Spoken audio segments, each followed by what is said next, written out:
You're in trouble. I don't have.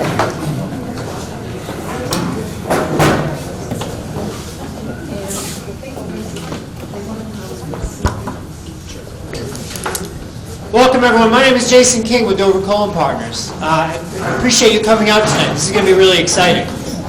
This microphone does not actually project my voice, you might have noticed. This microphone is for the camera, so that way we can put this online and other people can participate. So the job of our speakers is going to be as loud as we can, and pretty soon it's going to get very loud. The most important part of tonight is you on the maps working with the table facilitators. We've got a team of talented architects and landscape architects and economists and transportation engineers and urban planners, and our job is to create a better Old Tower Hill Road. But first, I think we should have a welcome from the city manager, Mr. Manning. Would you mind coming up? You must be from somewhere else, because it's town manager here. All right, so welcome to all my fellow members of South Kingstown. I really love going to events like this with so many community members here, and that's what South Kingston is, right? A big community. It just makes me feel good. There's so many people interested in these type of projects. I just want to say a few words to make an introduction to a couple of people, and thank a few people that made tonight possible. So Jamie Rabbit, the planning director, is right there. So he gave me a few talking points that was about this thick and it was very detailed, typical planning fashion. Make a mountain out of a molehill. So I said, no, I can't do that. So right, Jamie, you can laugh about that. Yeah. I do really want to recognize the members of the planning department. They work very hard. They're some of the most unappreciated employees I've ever seen in town government. But, I appreciate them, and I hope you all appreciate the work that they're doing. So, I introduced Jamie. He's the planning director. Jay Parker, who's going to be our new deputy. He's a long-time employee, but he'll be elevated pretty soon to a different position. Brian Wagner and Carol Baker, the GIS guru right there. So thank you all for really what you did. I also want to recognize, you're going to see some members of the town council coming in and out. They go to a lot of meetings. We just left a meeting now with the school building committee for that $150 million project that the town's working on, the school, which will go to referendum May 7th. But council members were there. So Rory McAtee's the president, Mike Marin's the vice president, Patty Alley's a member, Deb Bergner's a member, and Greg Sweet is a member. They've been anticipating this night for a long time. Some will be watching the video because they have a couple of other prior commitments, but you'll see some filtering in. I want to welcome the team from Dover & Coal, and Jason King, Pam Stacy King, Natalie Lipsy, and Kessie Esther. So if you can raise your hands so we can see who you are. Thank you very much for what you're doing tonight. We're excited about this.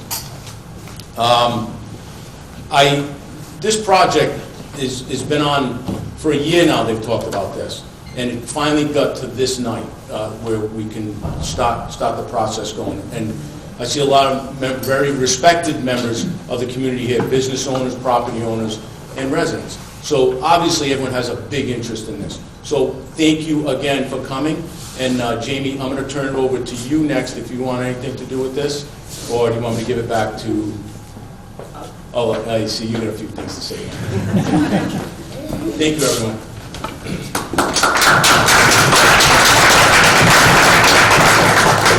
So Jim read about a quarter of what I had prepared for him, so I'm going to do the next 3 quarters. I won't do that. I would like to recognize Sean Burgess from the Data List, who's our economist here tonight on the project. I think one important thing to note in a project like this is a lot of communities will do something like this and they don't look at the financial side of what the state of the economy is in the community, the region, and the state, so that any plans that are devised or developed through this process, that they have some cadence as it relates to actual buildability and their place in the marketplace in the community. So you can do the best, most beautiful plans, But if the financial side doesn't support the construction or viability of additional gross leasable area or additional residential units, you're bound for failure from the start. They're pretty pictures, but you may never see them constructed. So I thought it was important, and I applaud Dover and Cole, who feel that that's a strong asset to have on their team, to have such a well-known economist on the team. We also have Jeff Speck on the team. He is not here tonight, but Jeff Speck is one of the leading walkable, bikeable, urban planner, designers in the country. He's written 2 books, maybe more than that, and numerous articles on the national and international level. It doesn't downplay Dover and Cole. Dover and Cole is one of the most respected firms, not just regionally, but in the country.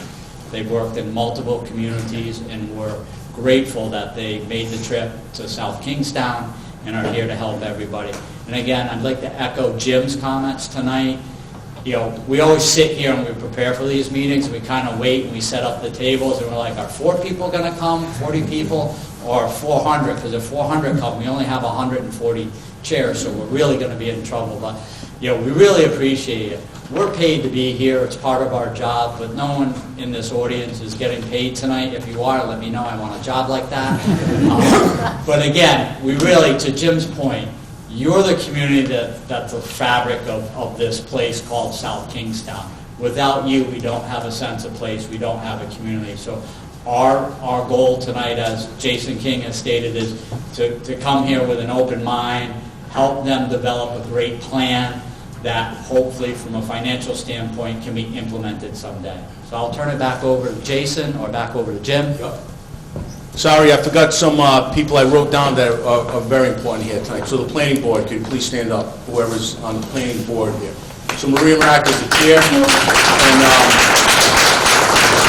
we recognize all of you too very much. I mean, you sit up there every month and you take a lot, you have to listen to a lot, and you make your best choices. I'll leave it at that. I'm trying to be polite on how tough your job is.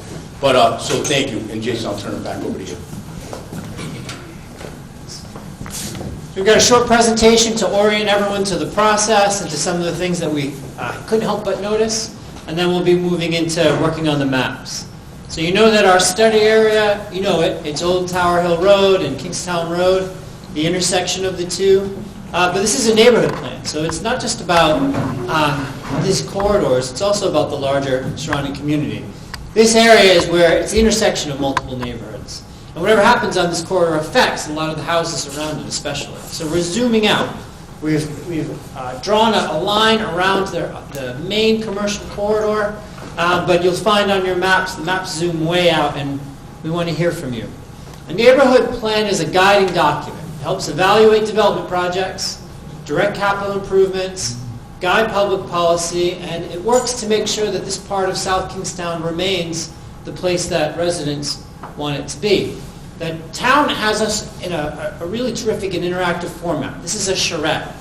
So our team is going to be here through the week. Tomorrow, Friday, we're here Monday, Tuesday, Wednesday, and then Thursday. We're going to be working in this studio. So this is a big presentation. There's a lot of people. Through the week, you're welcome to come by any time. I believe the hours are 9 to 5. And look over our shoulder and give us input and see how the plan evolves. And sit down across the table from us and work with some very talented people. We're working toward, and if you can't take the week off to help us out, we have a work in progress presentation on Thursday, March 28th of next week, 6 p.m. here at the school. We'll be here at the school the entire week. So that's going to be really incredible. We have, it's not just this team. We've got another team working back at our home office. Illustrators are going to be taking the ideas we hear from you and turning it into something very, very impressive. And very sagaciously, the town is also recording this. And so if you're not able to see this on Thursday, you can watch it online. So for a lot of you, this is the beginning. But for us, our process started about 6 months ago with data collection. We'll be talking about some of the things that we've learned, making the base maps. We've been studying all the work that you've already been doing. Right? So this corridor, this town, is a place that people have been working on in every capacity. We're incorporating that work. We're not starting from scratch. Then what happens is we create a draft vision over the course of this week, and then we turn that into a proper plan and zoning code and new regulations. So this is real. You change the law, you change what happens. And that's what comes at the end of this process.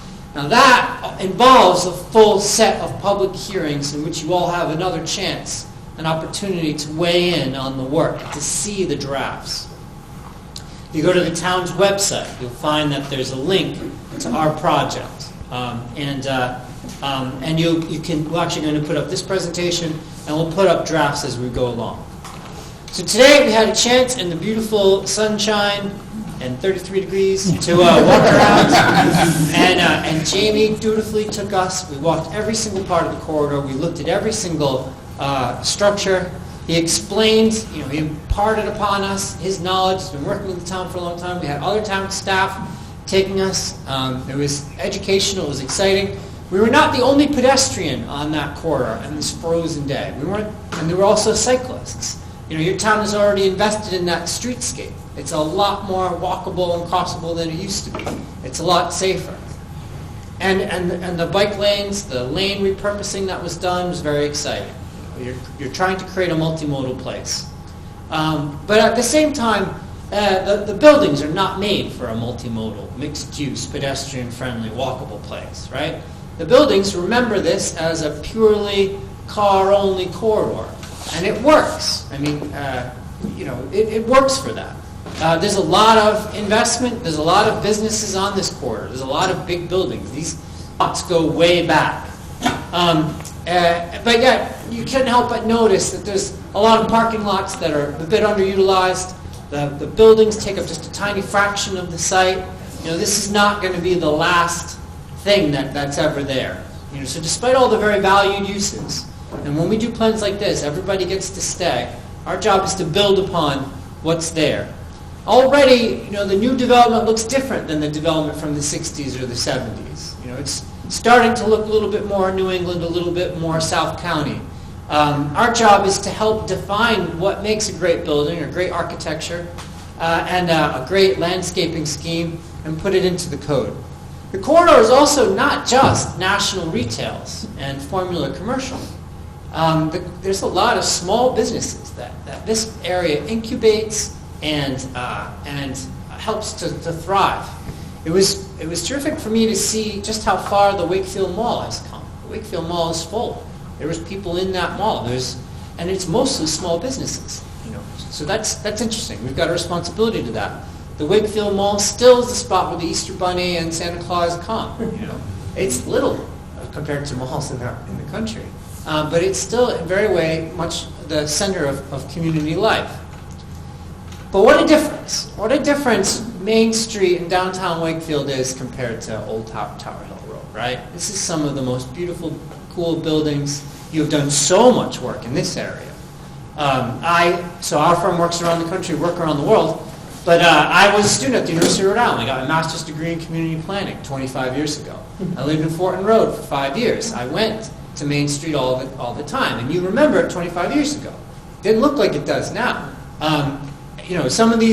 Some hip, new, cool investments are on that street. And the idea that this is all catalyzing around that new bike facility is just so amazing, with the train depot that is now just a trailhead for a larger system. None of that existed. Phil's was there when I was a student. It was open late, and I was there late, and it was so cool to see how many buildings, like Purple Cow, for instance, or the Muse.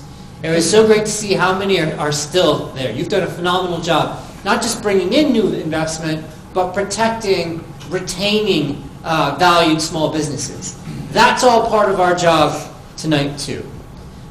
So let's talk about the study area. This is just an image, a rendering, an abstraction of the kind of thing that we're looking at. This could be the Shaws, but this isn't. That could be the bank on the corner, or the Burger King over here. This is just a lot of America. A lot of the United States was built just for cars, and it was built quickly, And a lot of it is reaching its design life. You now have a Shaw's there, which is terrific, a Planet Fitness there. But there's still room for improvement. Our job is to help places to evolve. We look at the land development regulations and the lot coverage and the block size. We look at the allowed uses. We imagine how places could evolve over time if you handle parking in a different way, if you make a bigger investment in transit or walkability or bikeability. Over time, places transform. It'll happen inevitably. The question is, what will it become in the future? Our job is to look at that corridor, to look at these places, and to imagine what they could be. Urban planning used to be 60s, 70s, early 80s, used to be about separating everything. Everything along our corridor is like a retail box and a school box and a park box and a pod of housing. Our job now as urban planners is to try to mix things again, just like you have on Main Street, right? Just like we have in downtown Jamestown or in Newport or in Bristol, Rhode Island, where I grew up. Just like in East Greenwich our job is to learn from these historic places and to try to bring that sort of back to life. And through the week, I'll show you some of the projects that we've worked on. If you're able to come in, we'll talk about places that have revitalized and been completely redone. Our job is also to concern ourselves with the public realm, the space in between the buildings. Not just who's out there, but what the public space looks like. And this is not Old Tower Hill Road, but it's got a lot in common with Old Tower Hill Road. It doesn't have to become Paris, but there's certainly a whole lot of room for improvement, and we'll be talking about that. Now, like Jamie said, we're also looking at this. It's not just about pretty pictures and big visions. We've also created a detailed model for the area, imagining the future. We're looking at the chances of implementation, potential character, different scenarios. We're looking at the income it could bring to the town. Your property taxes are very high. How could this area help lift that burden? We're looking at traffic congestion. We all know what this is like in August on 1 when everybody's headed to the beaches. What we do here will affect that experience. That can almost, it's horrible. You can't imagine that getting any worse. What can we do to actually mitigate or to improve upon that? And also, you'll notice that the corridor is pretty much paved over. Back when it was being created, 60s, 70s, and 80s, there wasn't very many open space requirements. Whatever happens there, our job is to bring more green back to it. It holds the water, it filters the water, it keeps a clean water system, it saves the estuaries and the rivers, and it saves the bay, and it keeps the ocean a place that you want to swim. We'll talk about different development scenarios in terms of these different characteristics. Right now, you have a raw 1950s style, what we call Euclidean zoning. It's a very simple area called commercial highway. It's a very simple zoning category. It's a tool that's 75 years out of date. And it did what it was supposed to. It created gas stations and fast foods. There's no development, there's no residential development along it. It's all entirely oriented toward the automobile. That's by design. That was the idea of this zoning district. And so the effect is, this is a typical condition on Old Tower Hill Road. This condition, a box surrounded by parking, was created by the lot coverage and the setbacks. It was created by open space requirements. So your code is like the DNA. Once you set it, things start to build according to that DNA. So what we're going to be discussing is how if you change the regulations, how might that actually change the physical environment? Good and bad. We're going to be talking about the advantages and disadvantages. 1 story, 4 stories. What would 5 stories along the length of this corridor do? Or where could it be higher? Or where should it not be? What's the experience for the neighbors, and what does it mean to traffic, and what does it mean to the town's income? These are all things that we'll discuss in a lot more detail later on. Our job first is to create a vision that you help us create. Now, Kessie's been working on the analysis maps. She'll explain a few things that she's learned. Thank you, Jason. So this is the study area for Old Tower Hill Road. And this is a very photorealistic map from Google Earth.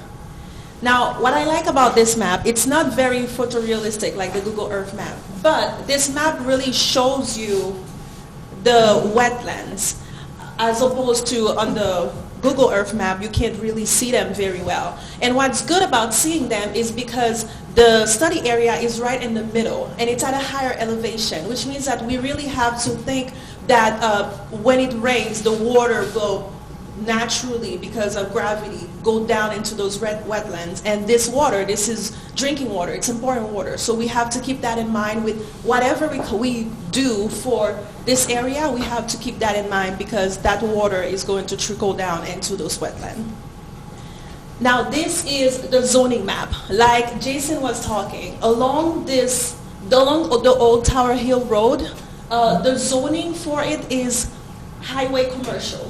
And usually this is a type of zoning that you see along very large thoroughfares. It's very car-centered, and as a direct result of that zoning, you naturally will have larger buildings for malls, and you will have parking in the front. And when you look at this figure ground map, as a direct result of the zoning, you see that along the old Tower Hill Road, the buildings start getting bigger. When you compare it to the rest of the city, the buildings are smaller, they're a little closer to the street, but along Old Tower Hill Road, they're bigger, they're more spaced out. And that's a direct result of the zoning that we currently have along Old Tower Hill Road. This map is the public transit map. And the circle, I didn't mention before, but the circle is actually a 5-minute radius from the middle of the map to the edge of the circle. That's a 5-minute radius walking distance. It's a very comfortable walk for anyone who live in any urban area.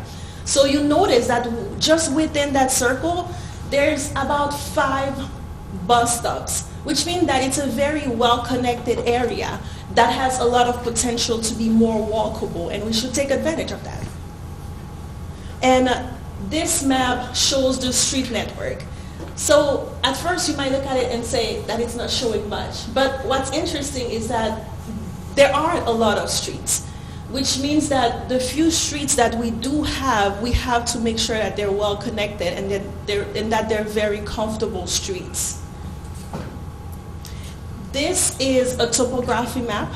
So the yellow shows elevation 54 feet or higher, and the blue shows elevation 54 feet or lower. So you will notice along the study area along Old Tower Hill Road, there's a lot of high elevation, but there's also some lower elevation, and that is something that we have to keep in mind when we're designing, because it shows a lot of elevation change just within that small boundary. And this is the 100-year flood map, and it shows that mainly the areas that get flooded a lot are mainly along the wetlands, and that's a direct result of the elevation, and that's actually what you want. And now Lee will tell us about the case study.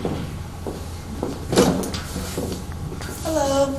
Looking at the area, we intend to look at Mashpee Commons. So Mashpee Commons is about an hour away from here, and it's the first suburban retrofit from creating a suburban strip mall into a retrofitted mall community. It's from the 1960s, was the original mall, and was transformed in 1986 into what it is today. It was credited as the first one, and it was created by DPZ, not us. Duane Plato Zyber created it. The Mashpee Commons has a mix of different elevation heights and different uses throughout. They have community-centered areas where they have libraries, they have greens, plazas, but mostly it's commercial. They'll have offices on the second floor and commercial areas below. What we're looking to do is mix both residential and commercial areas together. Something interesting about Mashpee Commons is that they have big box industries as well. So they have Pottery Barn as well as some local elements. So you have a way to have both types of commercials, local as well as large box retails that you see along the corridor today. The architecture for it is quite nice. It's a reflection of what we see currently in this area. What they could have done is create a second store on the second floor, a residential aspect to it, which is something we could look into on the corridor in our study area. The study for it was a larger aspect. It was a larger area, and when you look zoomed in for what it is today, it's just the commercial zone that was created. The original design was to create a residential around this commercial zone. They haven't quite finished it yet. Today we just have the commercial zone for it. And it'll look like this today with the parking around. It is quite walkable as you walk on the commercial part of it. But where is the residential? And that's something to keep in mind as we design today, that we would like to create a mix of both into our community. That's me. Hey everyone, Sean Bourgeois. I'm probably the only bourgeois in southern Rhode Island at the moment. I hope you like it. I did my hair for you. It's a while at the barber. So we're going to talk about economic development. Now, in our context, economic development is really an issue of competitiveness. If you just think through a number of challenges, just think of changes to households. Are families growing? Are household formation rates staying the same? Right? They're changing as people are getting older. Many more single-family households. Divorces remain elevated. All of these things are fracturing the way that the cities were originally designed 50 years ago. So we need to think about how would we create an area that is appropriate for our current and projected future lifestyles. What are the patterns of economic and living situations that would make sense for us, right? So economic development is not just about jobs, and more jobs. It's about having places that actually match what our families want, what people who come to visit us want, what businesses want in the modern time. It's kind of hard to hear you in the back. Can you just try to speak a little louder? I'll try. What happens if I go up? I'll add another one. Not higher, louder. Maybe my voice will carry more. Okay, so what we may want to do, and I say may want to do because we're here to listen to you guys first, but as a general goal, we want to maintain what makes this place special. So we want to maintain whatever is attractive here for residents, businesses, and visitors. We would like to at least maintain the city's current tax base, right? Your business base, and find out if there are ways we can substitute just a property tax-centric tax model with other ways to earn income, possibly, for the city to pay for some of the improvements. Ideally, we'd like to have lots of reasons for people to come and lots of reasons for people to stay. You've got this university, right? It's 18,000 or so students. What percent of them choose to stay here when they leave university? A lot? A few? Ideally, we would have an answer for them. When they say, where do I want to go? They would say, well, right there. Because, and then whatever those answers are, that's some of what we come up with through this process. And we would help to tell your story, right? It's part of what our plan is. You tell us the story, we help to package it and give it back to you. You tell us if we got it right. How we plan to do it. First one is just listen. You've got to be a good listener first. And then here's the one that always gets me in trouble is balance the vision. So they get to draw all the cool pictures, and then when everyone says, yeah, but what about, then they turn to me and say, make it make sense. So I do a lot of the financial modeling. So as much as we're talking about economics, for most of what we're talking about, it's actually real estate finance. Will a new development pencil in a given place, right? If you take down a cash flowing strip center that makes X, can you replace it with something that makes more than X, right? Enough to justify the time and effort to do the redevelopment. In some cases, yes. In some cases, no, right now. But as we know, the market changes, right? So we want to look for opportunities to differentiate. We want to find the things that make you unique and just generally expand what's economically possible. If there are things that you would like to do but you can't, for example, put residential above a building within our corridor, that's a place we would want to look at expanding. That's economic growth too. It's important to know that when we come here and we're telling you these things, we're not just fixated on put the building in the front, put the parking in the back, and we're out of here, right? We recognize economics and just competitiveness in general is based upon these feedback loops, right? You got to do one thing right, but as you do that, it helps to stimulate other things. And as you get the gears turning in the right way, you often find ways to make the system work for you, pay for itself, and the general competitiveness of the area rises. By contrast, when you don't have enough demand, things start to look bad, people begin to move out, all those gears work in reverse, and then you have a much harder time turning things around. Currently, we don't have that problem, so that's a very good thing. If you come for the sessions that we're going to do here for the next week, we'll talk more in depth about real estate market cycles and when and where it may make sense for particular properties to consider development. We understand not every business owner or owner of a building is necessarily in the market right now to make some big change just because we draw it. But at some point you might. And every building needs new investment. So the question is, we want to make it clear that there are opportunities for you when you get to the point where your building does need investment. Then the question is, do you just reinvest in what you have, or do you take that chance to make more money, bring something new to market, and actually expand the economic potential of what is there? Okay, some possibilities to explore. This is just what we're looking to hear from you guys tonight. This is an indicative list. It's us just putting things out there to seed the conversation. You all have the maps, right? So the maps are the physical area, and you can tell us specific things that you like about that, or you can be general. We're going to circulate. I believe some people are going to be stationed at individual tables. But the more of that information that you give us about what your story is, the more of that we can take and bring into our plan. What do you want to see more of in the future? This is key. Everyone likes ice cream, right? Do you know we saw the line today? As people are in hats and gloves jumping up and down. I can't wait to get ice cream. It's 30 degrees. I'm from New Orleans. When I saw a bunch of people lined up for ice cream, I thought, this is nuts. But there they were. And there was a line. Yeah, opening day, right. But there was a line, right? We love that. That's great. And by the way, we also went to the green line. I took a bunch of pictures. That's retail done, local done, right? That's the kind of stuff we're looking for. So if you have other ideas, things that we should know about, bring it to us. That really helps us. So it's also important to know we don't come here with the sense that we are doing everything from scratch. We know there has been a lot of effort before us to get us to where we are now, right?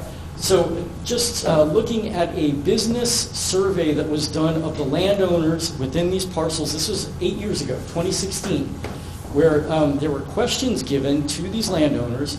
Are you in favor of mixed-use development? Would you like more density? Do you like how the current corridor looks? And almost, I think it was 54% of the land parcels and the owners that own them have responded. Almost all of them were in favor of doing some of the changes that we're talking about here. So in some ways, you can think of what we're doing as just helping to push that effort more, right? Bring it forward, and hopefully with your help we can do that, and everyone's going to be happy with the result. So now we're going to move into the exercises. Before you leave tonight, it's great, the red and green dot exercises, those are all pictures from other places, not here. Our designers are going to do renderings, they're going to do 2D plans, they're going to do visualizations. What you like and do not like, what you want to see more of and less of, that's important. Now we're going to move into the map exercise. Each person, each table has 2 maps. There's one that zooms way out, that's on the underneath, and there's one that just looks at the corridor. Kessie has identified some of the major institutions on that corridor. Oh, I'm sorry. Just the one. All right, just so that way you know, there are large zoom out maps. So the maps that you have in front of you, 1 to 100, are zoomed in such that you're able to get really specific. We're looking for you to tell us the kind of uses that are not in the corridor but that you would like to see. The kind of areas that are doing great, are doing terrific, protect these, and the areas that are in need of transformation. All right. There are others. Let's put the large maps out also, because I'd also like to know where you live and if you live anywhere in proximity to corridor. There's also the natural systems. You need to tell us what the fragile areas are. There's a whole system of trails that are possible in this corridor. There's the new bike trail. We're just looking for information on that. What would you consider? Where would you consider walking or biking on Old Tower Hill Road? What improvements would be necessary in order for that to happen? Well, I know a lot of you, we've already had a chance to talk to some of you about water quality. How do you make Old Tower Hill Road neighborhood area more resilient to storms? How do we ensure higher water quality in the future? Help us identify locally owned and local serving businesses, or what gaps are there? What are you driving across the bridge or up north or out west? What could be located here in South Kingstown? What's missing on that corridor? What are the eyesores? What is the blight? What is the spots that you really feel need to be redone? We are looking also to create open spaces in green spaces. Should there be new squares, plazas, green spaces, or open spaces? New development, new growth should be tied hand in hand with conservation, and there needs to be public spaces. If there's residential, if there's new amenities, if there's new attractions, you need to help us understand where that should be. In short, you'll be telling us your vision for Old Tower Hill Road. What we'll do is, everybody will work on these maps for about a half an hour. At each table, there's either a facilitator from our team, the consultant team, or there's a facilitator from town staff. Okay? At the end of about a half an hour, 40 minutes, we'll see how it goes. Each table is going to present their ideas back to us. We should still be able to finish this in about an hour, hour and a half. Those ideas will be recorded so that we were able to, and at the end of this week, and when we come back with a final plan, we need to make sure that there's a very high correlation between what we show and what you told us. Tonight is your opportunity to give us ideas that will turn into goals, policies, action items, and vision. It'll be recorded, and we can check and make sure that we got it right. All right, so are you ready? We're going to adjourn to the maps for the next 30 minutes, and then we'll start reporting back. Open up your markers, draw your ideas, have conversations. The more you write down, the easier it is for us to translate that work into a plan.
I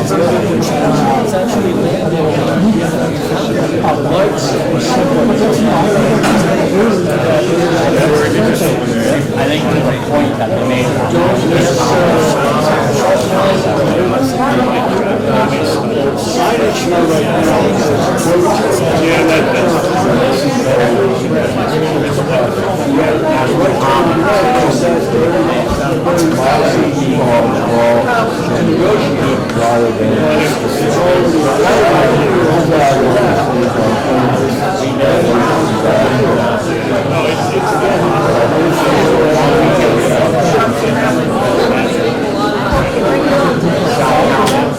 Retail spot, they're spending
They demand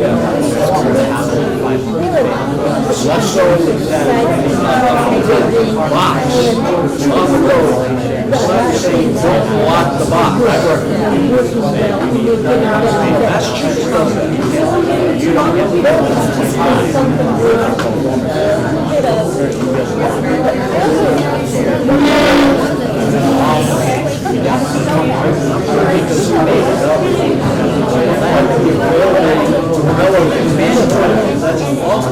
beside the house,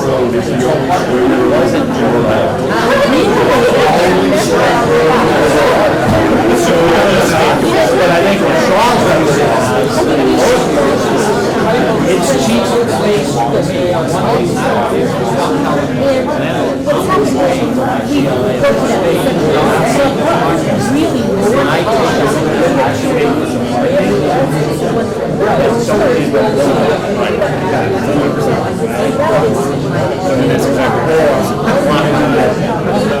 So a lot of it is just, we can educate you, we can educate something, and it may not be able to be that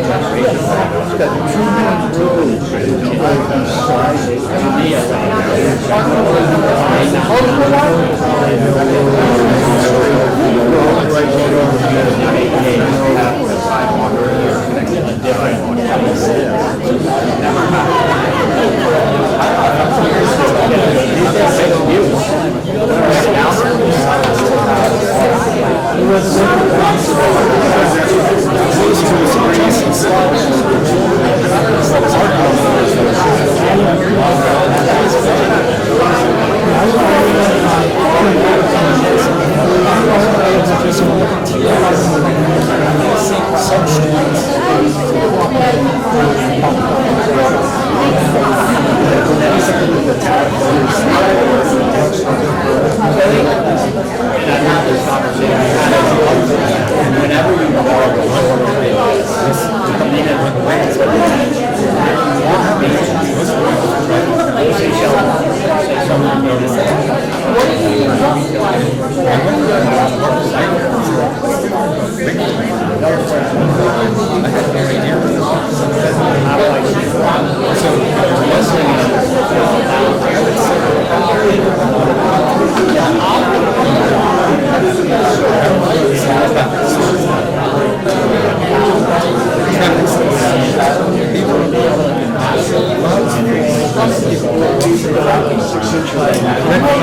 Thank you.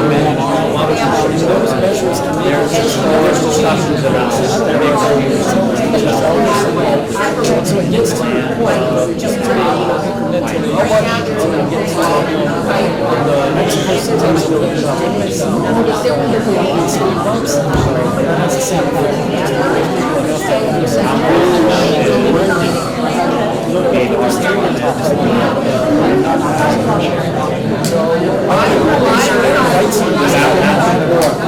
It's taken me 3 years. Just write whatever you want and it can be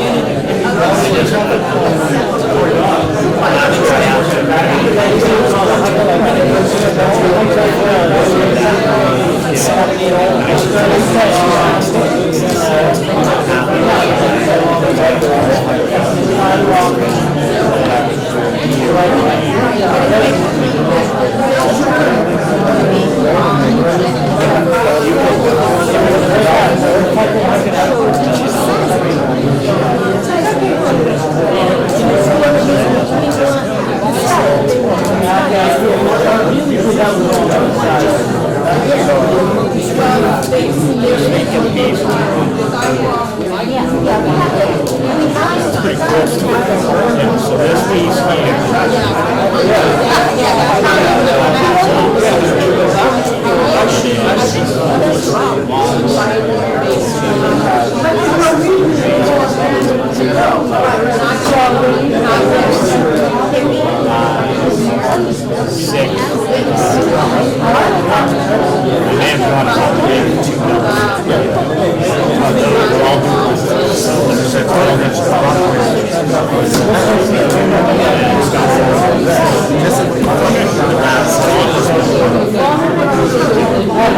this is someday a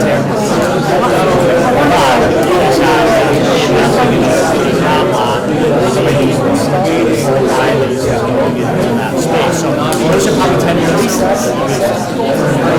Yeah, so 5 So that this looks like a one-shot. Scott Holbrook, Capistrano. There's real money there. Before we could get together, they could get together someday and say,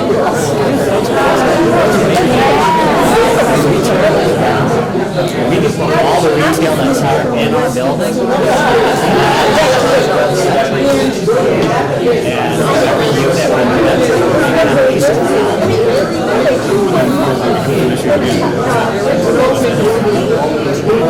it's never utilized. So what you see every day.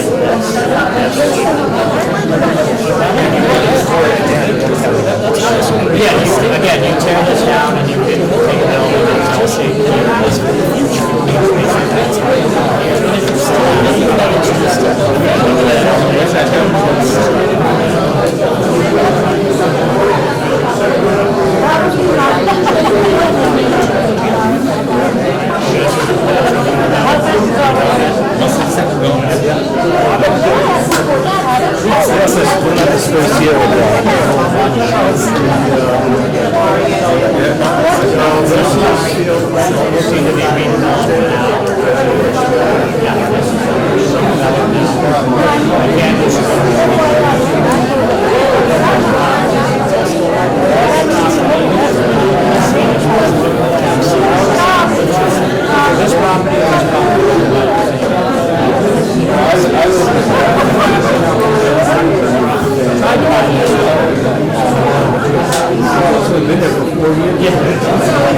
Originally, they only wanted to lease it. Again, it's acquired.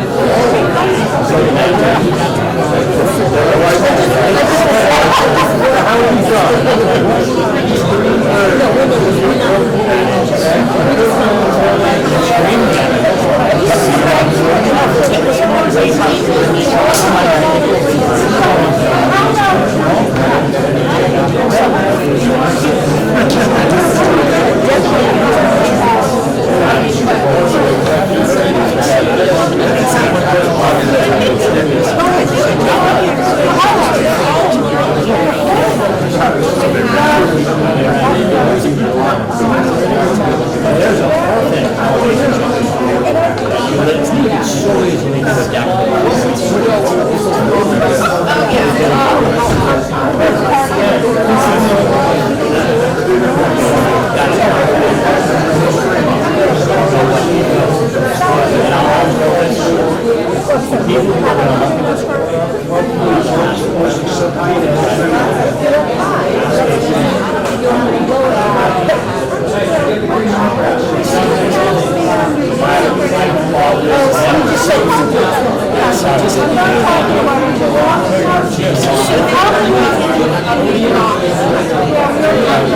Okay, that's education.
But even on the street, but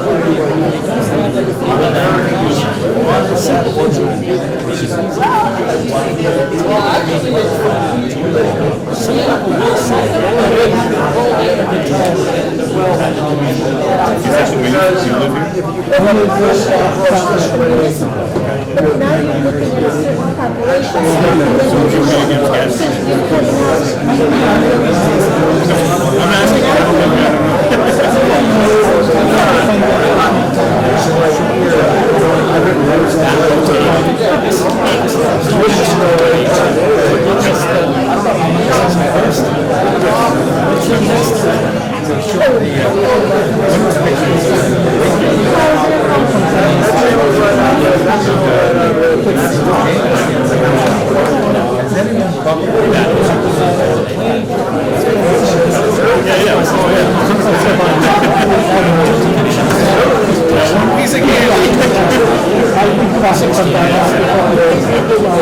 Could be an extra 10 cents a gallon.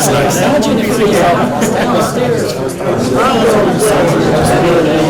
jamming everything else is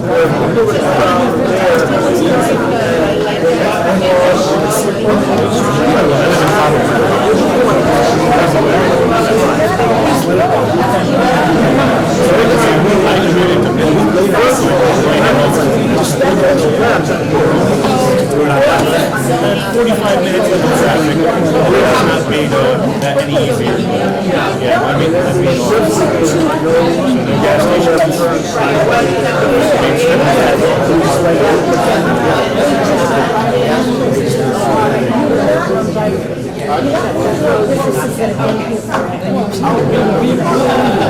The same space.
But it's always been 5 years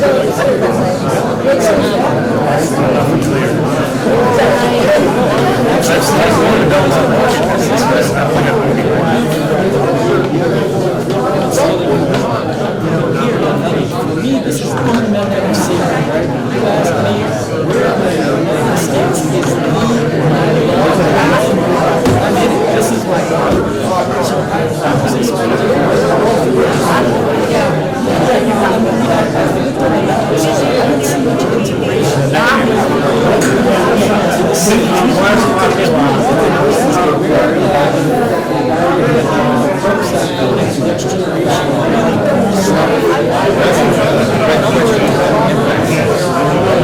I have to go take a ride by there.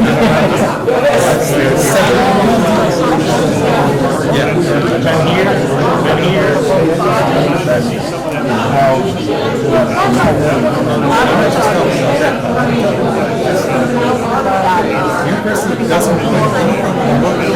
What's going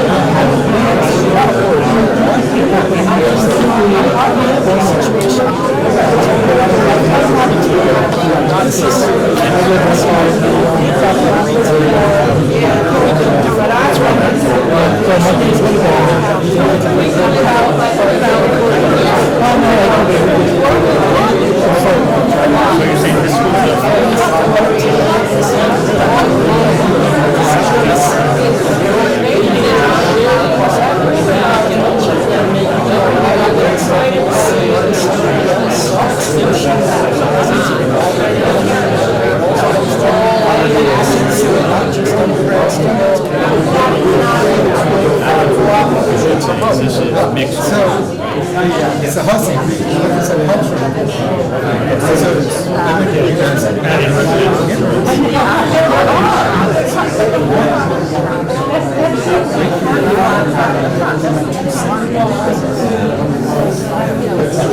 I'm going to say one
I don't, I'm not.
Yes, no problem.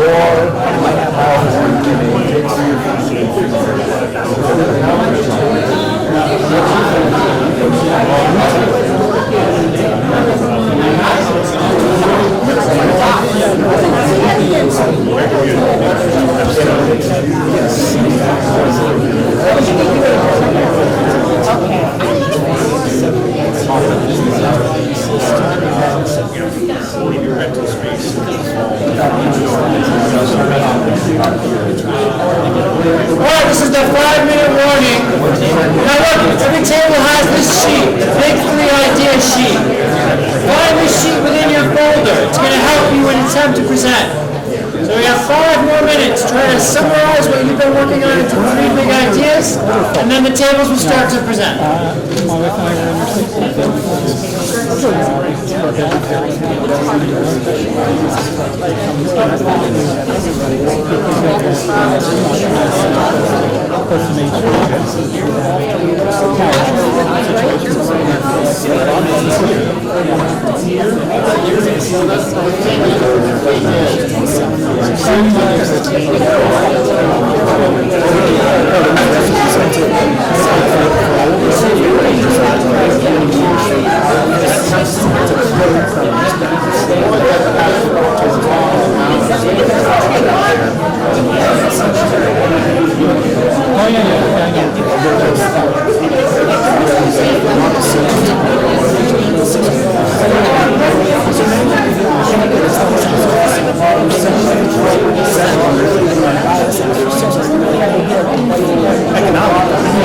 Space maybe.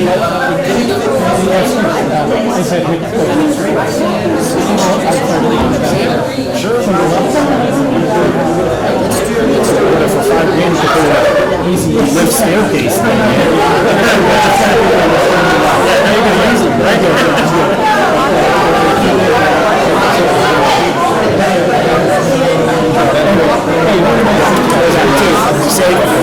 Sorry, I gotta go see some more time.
facilitators who are going around, they're pinning your maps up onto boards like this.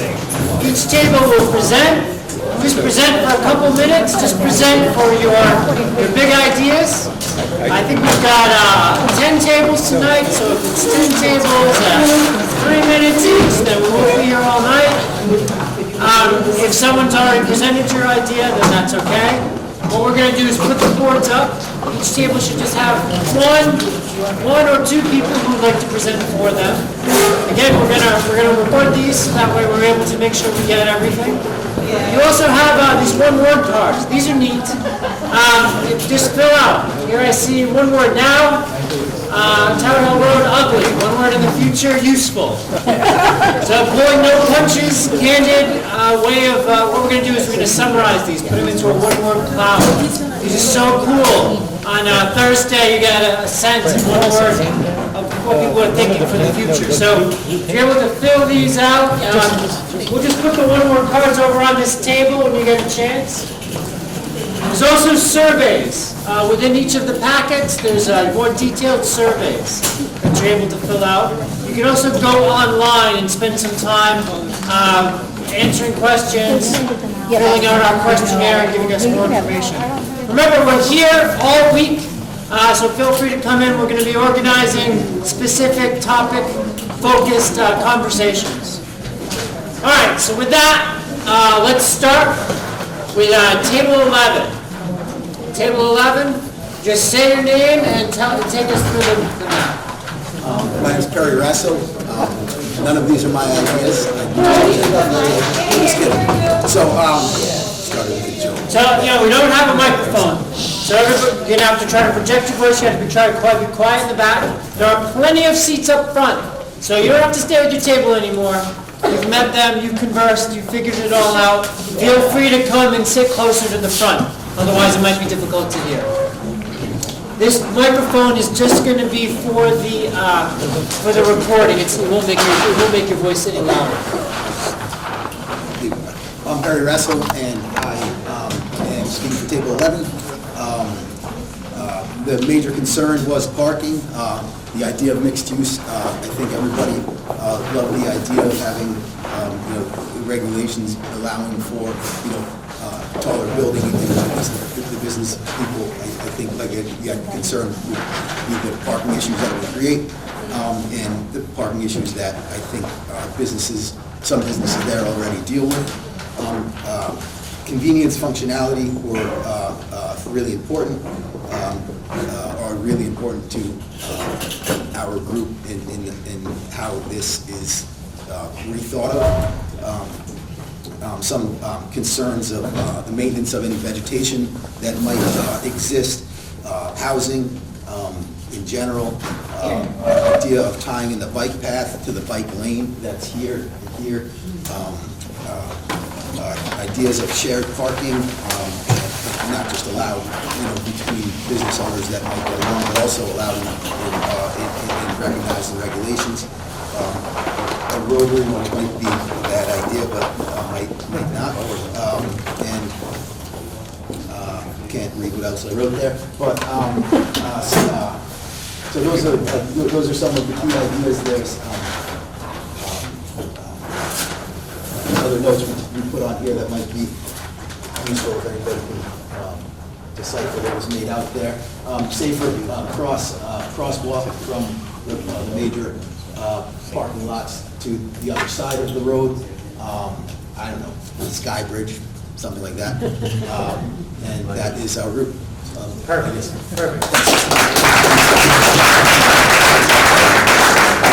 Just like that. That was perfect. And what we're going to do is we're going to have these maps all around the room throughout the week. So you don't have to hit every detail. We'll find it. We'll add it to the plan. All right, so our next table. Table 8. Table 8.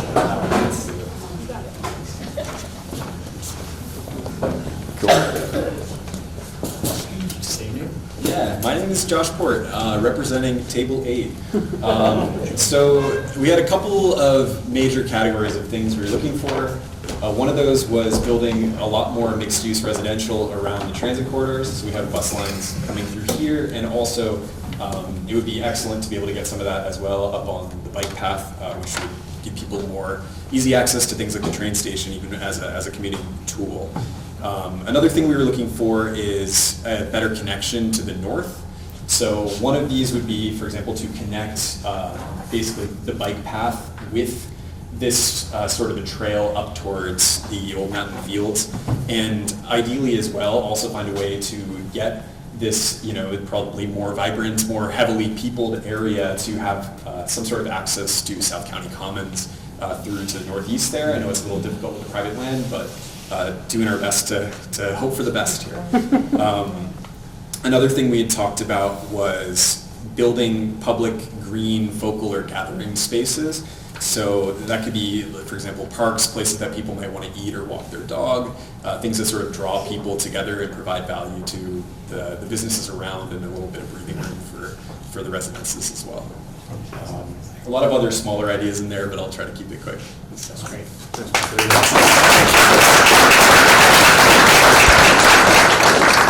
Excellent. Great. Next table is table 12. We're a little out of order here. Table 12.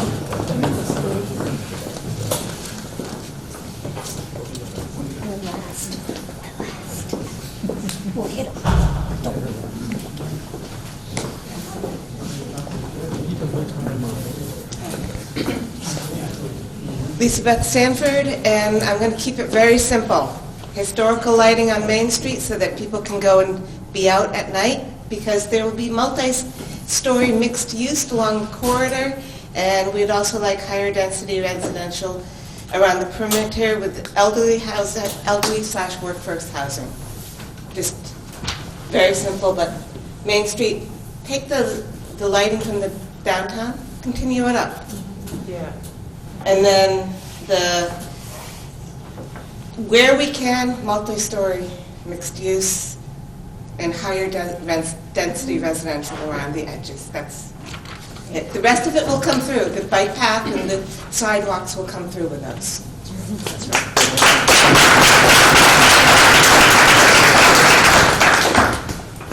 Table 2. Table 2.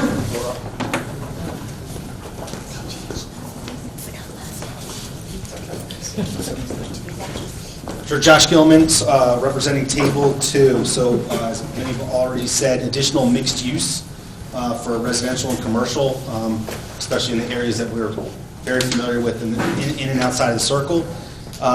No additional gas stations, so trying to limit that. And then really working with the owners and the town on more creative parking. So instead of having one or a space and a half per occupancy, maybe that gets down to one or a half to help out with that situation as well. All right, it doesn't have to be that brief. That was terrific and right on point, and we haven't heard those ideas. But don't feel rushed. Table 3. Table 3. I'm not going to need that. Hi, I'm Claire Sweeney, and I represent Table 3, and we had some really innovative ideas because everybody had a specific thing they were interested in. Just like most of you were interested in the traffic, we had some really good ideas, traffic and parking. A trolley, basically what kind of parking, and we were educated very well about underground parking and how expensive it was, but alternatives to that, so now we know. So we're trying to save you money. So the first thing that we were concerned with was the traffic pattern and how you fix that traffic pattern so people don't just go right through the town and miss these spaces. The second, we dealt with a lot more things, but I'll only leave 3. The second thing that we were really interested in was mixed housing. And basically, we were looking for a place where we could have affordable housing, mixing, and I have to word this properly, more housing in mixed-use configuration. There you go, not mixed housing. Families, seniors, students, a place where they can go, and 69% of people now are living alone. Singles, we need places where singles can be too. We talked about the way that this housing would be, how many do we want high rises? People really didn't like that. One level. I like the idea of having housing around parks, kind of like in Savannah. And these parks are where kids and families and seniors can go out and play and meet with each other. We also talked about having businesses, if we had high rises, let's say 2 or 3 levels. Yeah, that's a high rise for Wakefield. We would have businesses underneath where people could go downstairs and get a drink, get a bottle of wine late at night. And the third thing that I don't think anybody's going to mention, but we're going to mention it, we would like to tie in with URI. And there are ways that you can do that. Many of us at the table have connections to URI. I'm a master gardener. I'm involved with Ali. We have a wonderful group going on there called Courageous Conversations, where Renee Hobbs got one of the only grants from the Homeland Security. Why couldn't we have a satellite place where these classes and these things are brought over, where the master gardeners actually could be working with the community to keep the gardens? So many things that you could do. So that's kind of our unique idea that we talked about. And I'm sure there are a lot of other ideas that we talked about, but we were only allowed 3.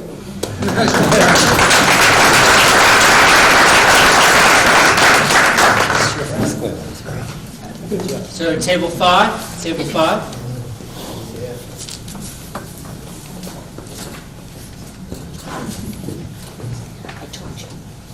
So if I talk loud, do I need that? Nope, I'll just put it right here. Oh, but for the recording? Yeah, for it? As long as the If I put it here, when we're testing it out, it does record, so you can just... All right, I'm gonna speak up loud. That's my name.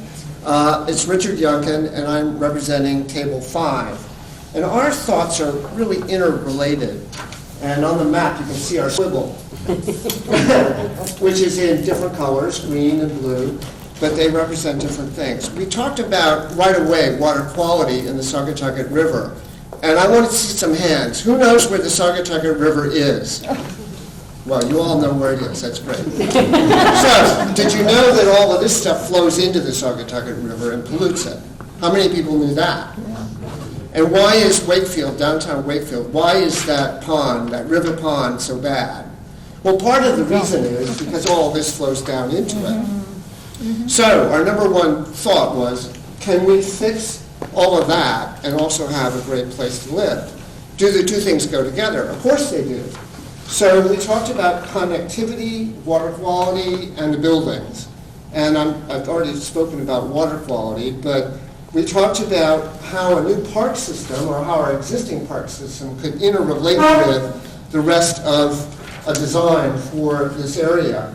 And that really includes connecting Old Mountain Field and Indian Run and the reservoir to green spaces that we would develop perhaps around the senior center, senior living place here, and also connect down to the bikeway. You can see in the green that we extended the park system down toward the bikeway. We also extended the boulevard concept up to the highway. So you've got a sort of a cross-section going on. You also have routes that go down Holly Street, down to the bikeway that way, on the other side of 108. So you wouldn't have to cross 108 necessarily. And so we're really talking about changing from a car-oriented place to a pedestrian-oriented place, and having people from over here want to walk up there. I mean, who wants to do that now? I would be caught dead walking in this area. And I would be probably dead, yeah, right. So here's a concept. Why not try to make this read like that, in a sense, for pedestrians? Of course, for buildings, it's totally different. We have huge buildings here. These are small. It's not that we want to create small buildings up here, necessarily. But we're talking about a lot of connectivity also through more grid, more streets, more interconnected streets. So the blue shows an interconnected street that goes up toward the mall from, basically from, where is this now? This is down near the liquor store. I know that place. So if you go up beside Ace, you go up that way, up the hill toward the storage center, you get onto a street maybe that goes up toward the mall, and maybe there are these cross streets that come down to Tower Hill Road. Simple, just interconnect it. Do it on property lines, or do it through vacant property. You don't necessarily have to demolish anything to do that. So that creates a whole nother transportation loop around this area where you don't have to travel on Tower Hill Road all the time. You can do the back roads. How many people do back roads all over town? Quite a lot of us do.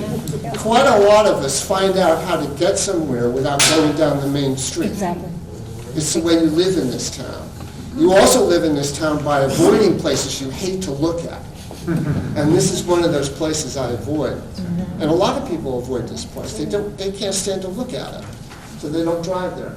All right, so making buildings more mixed use, residential, I think everybody's under that concept. And the height, what can we live with in terms of height? Well, the Main Street buildings that we love, the Bell Block, it's 3 stories. Yeah. We can live with 3 stories, I think. You can have variations of height. I loved your pictures that showed towers, smaller, less tall buildings, variation. They don't have to be the same size or height. So I think variation is important. And, I think that better architecture, it's obvious. People hate that stuff up there. If it's more New England-y, that's one style of architecture, but what is that? What is New England architecture? I think we have to sort of get that nailed down, whatever that is. And if it's something else that we want, that we like, that's not necessarily New England, what is that? Main Street architecture is not necessarily New England architecture. We live in an area that has mill villages. The mill architecture is not New England architecture per se. So I think we have to be careful with that nomenclature. But basically, architecture that's humanistic, that's not car-oriented, that speaks to people living and working in these places, not being, automats or some other kind of mobile, I don't know how to describe it, just humane kind of architecture is good. So that's it. Thank you.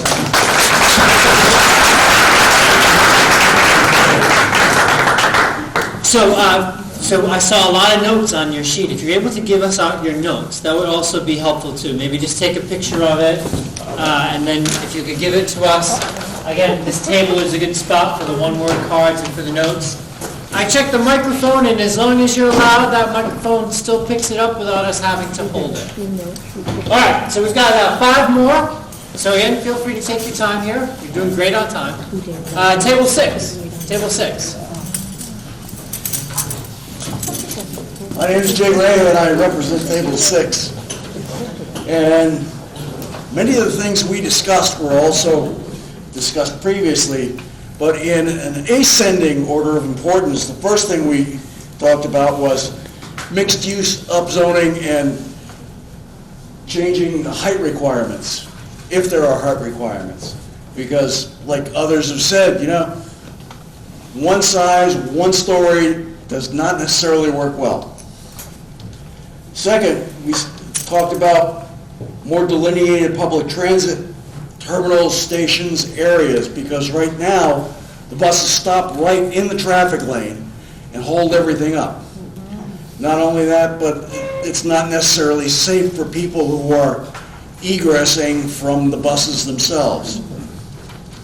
And lastly, and our big thing was Dale Carly Corners. We want an all-way traffic crosswalk plan, because right now, anyone who tries to cross 2 lanes of traffic in 2 directions, either this way or this way, holds up the entire thing, and everything backs up all the way up here, all the way down here, and here, and here. And the lights need to be configured slightly better as well. because all 4 of these corners, if I'm not mistaken, are posted no right on red. And there is no green arrow to turn right going east on 108. And that's in contravention to the green arrow that says you can go west. Not there. There's no arrow that says you can go northeast. Yes, there is. That one is there. Doesn't seem to get used quite a bit, but nonetheless, the timing and configuration of all the directed green lights needs to be worked out because some appear to be in contravention. And those were our big 3 ideas.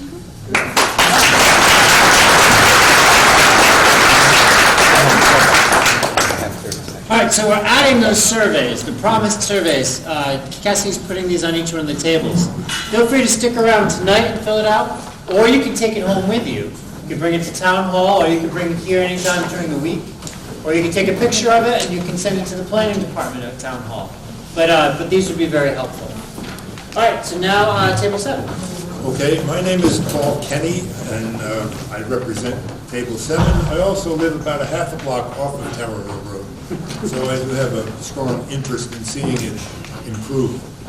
The first thing we talked about was more green. That is, more trees along Tower Hill Road, but space for the trees to develop and grow and become large trees, well-maintained, so that when you have the idea in mind of a tree-lined street, that's, Tower Hill Road could look more like that, rather than what it looks like today. A lot of discussion about mixed use, residential and commercial. When that's done, that should be done close to the street, so that parking is in the rear. When people are walking, in the center of the Old Town section, it's much more comfortable for a pedestrian to walk along where there are shops, and they can see in the shops, the bars, the restaurants, whatever, rather than walking by these big parking lots, and then the buildings are way in the back. The third thing we talked about, which has been mentioned several times, is better connection between the existing residential areas like Indian Run Village and the South County Commons, so that people who live in these areas can move about on foot or bicycle, not on the main street, but through the areas behind where the development is now, which could be done, could be facilitated, so that these people can move to the newly developed, revitalized commercial residential area along Tower Hill Road. So those are our 3 ideas.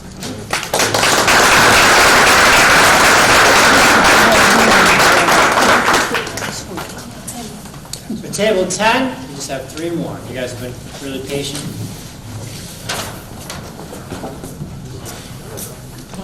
Projecting as well. All right, there you go. There you go. Hi, I'm Jen Judd, representing Table 10. A lot of what I'm going to say is very repetitive, so I'll be very short and sweet. We too are very big advocates of mixed use, residential and commercial combination, but also keeping in mind and being cognizant of delivery trucks for the commercial businesses as well. Scale of new buildings along Old Tower Hill Road, just keeping in mind that the ratio of the height as well as the frontage is not overwhelming and it's comfortable and not too large in scale. And lastly, integrate a minimum of 20% green space in all new development, whether that means trees, public parks, pocket parks, and the like, or stormwater treatment. Another thing that's repetitive a little bit, but just emphasizes, I think, the need and desire is having the trolley system integrated, even if it's just within the scope that our presenters are talking about this evening, something that's repetitive, that can be dependent, something that goes around town on perhaps 15, 20-minute intervals that people can depend on and not have it be a hit or miss. Somebody mentioned URI. Perhaps even the trolley is connected to URI, and as development proceeds with Route 108, perhaps to lessen traffic with students blazing through town, that might be able to be something integrated as well. In terms of pedestrian access, we have somebody in our group that lives by RI DMV, and for people to be able to access Old Tower Hill Road in this part of town it's dangerous and it's troubling. So something that creates a safer, better access for pedestrian and for bikers as well would be something desired.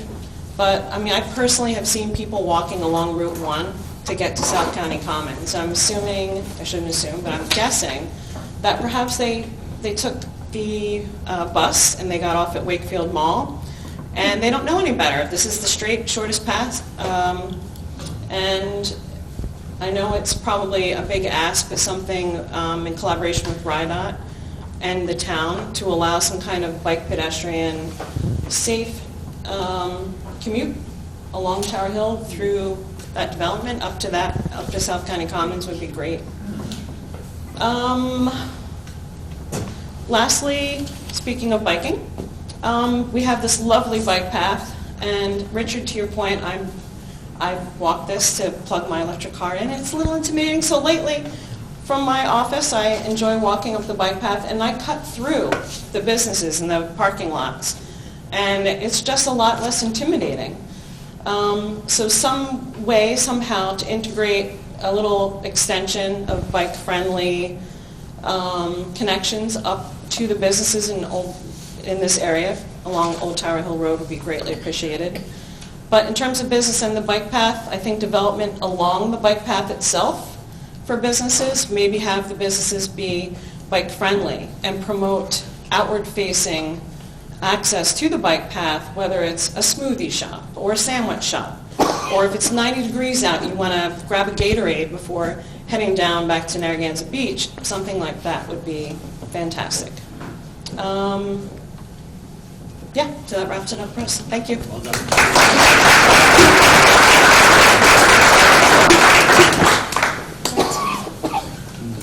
Table 13? Table 13?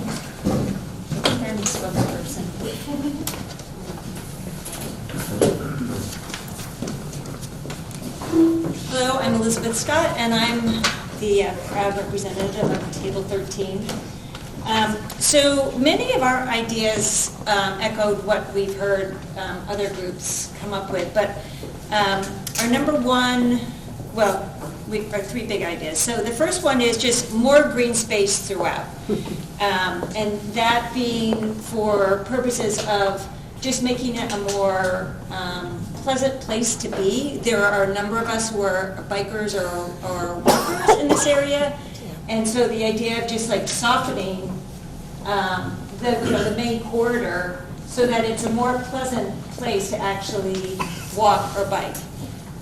And also to basically reduce the heat island effect and get stormwater treatment. So we had ideas of having softer corridors along all of the main roadways, have pocket parks so that there's actually places that people might want to stop, have benches, have bus shelters. The shelter got moved from the mall, and so now it's just a sign. So we thought, a couple of bus shelters. So we basically have a vision that we're creating a space that's going to reduce the amount of people who feel like they have to drive here, so that the parking areas could be reduced as well. And I mentioned stormwater treatment. I think Rich was saying that all of this area drains down into Saugatucket River and out into Point Judith Pond. It causes shellfish closures when it rains, because all of this runoff goes untreated into our waters, and it creates a real mess on the Saugatucket River, as we know. So the more water we get into the ground, the better it is for our water resources and for those of us who like to use our water resources. For recreation or economic purposes. The other thing was more housing, and specifically year-round, multi-story, affordable housing, varied heights, varied setbacks, so it's actually a place you want to live. And we actually came up with some ideas specifically, like there was like, oh, what's this? It's a, spot. So some places where you could do dedicated housing, but otherwise, and then I guess there was ideas of doing some dedicated housing along here as well. But the idea of having along the main roadway that there would be buildings that were multi-use, so commercial and residential use along this main road was discussed. And then lastly, similar to, well, a couple groups have talked about creating kind of a back, we called it a byway and a greenway, because basically we thought if there was a way for some of these businesses or properties to have a way to exit out the back way, it reduces the amount of traffic on Old Tower Hill Road. But it wouldn't be like a major road, just be another way to kind of move vehicles, out in and out of the area, and that there would be a walkway along. So it's really intended to kind of relieve traffic in and out of the businesses, but also create a pleasant walking area around the back of these properties. And I think that's it.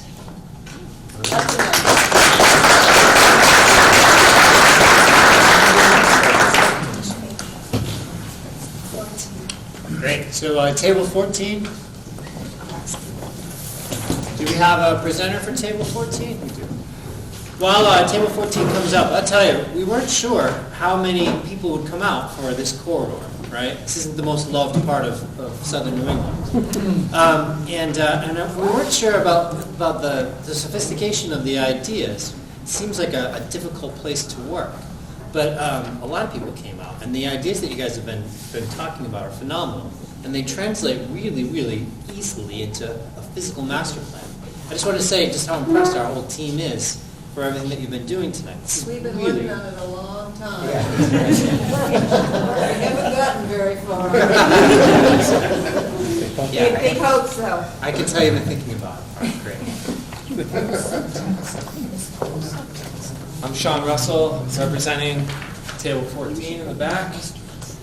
We use the map more as a basis of discussion rather than to make an elaborate specific plan. Our big ideas are turning out to be popular ideas.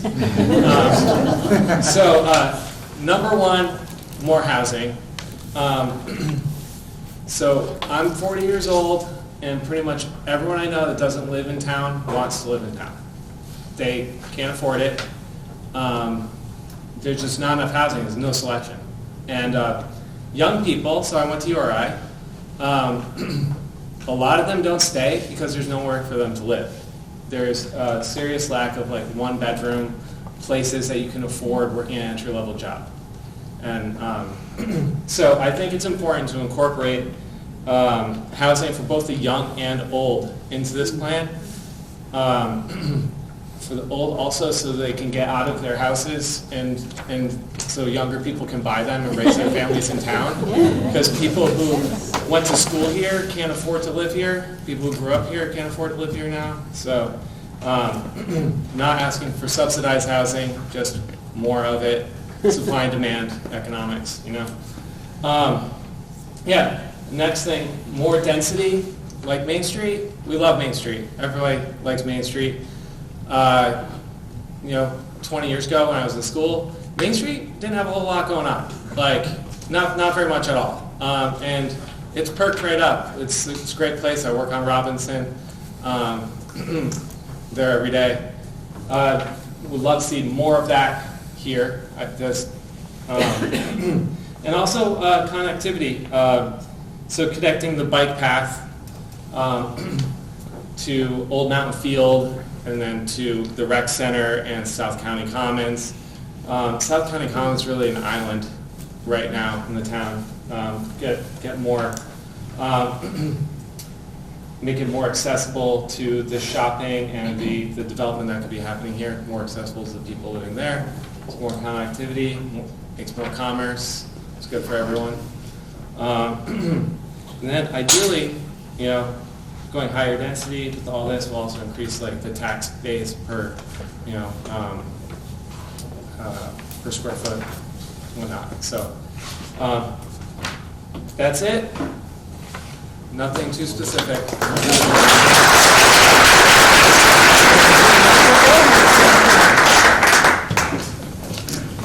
All right, that was terrific. Did we get every table? We did. All right, good. All right, I want to thank you all for coming tonight, for staying. Almost no one left who came from the beginning. On Thursday night, so again, Thursday, March 28th at 6 p.m., we're going to do this again, only the projector will be up. You'll get to see if we did it, if we were able to translate all these ideas into a plan.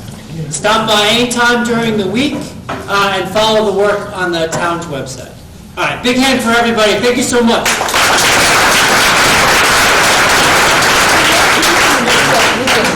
Just quickly before everybody leaves, you have handouts that were at the front door. There's a QR code to that. As Jason has stated tonight, they are here all day Friday, all day Monday, all day Tuesday, all day Wednesday with the final wrap-up presentation Thursday. Look at the web page. We will update it. There will be slots for commissions and boards and work groups within the community throughout the week.